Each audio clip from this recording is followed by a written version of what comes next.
આખા રાજ્યની અંદર જે પણ ભૂલકાઓ શાળામાં પ્રથમ પ્રવેશ કરી રહ્યા છે એમને પ્રવેશ આપવા માટે દરેક શાળાઓની અંદર મુખ્યમંત્રી, નાયબ મુખ્યમંત્રી,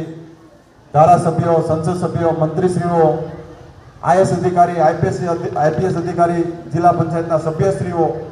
અલગ અલગ અધિકારીશ્રીઓ આખા રાજ્યની અંદર આ 3 દિવસ માટે અલગ અલગ સ્કૂલોની અંદર બાળકોને પ્રવેશ આપવા માટેની ખૂબ સારી કામગીરી સરકાર દ્વારા થઈ રહી છે.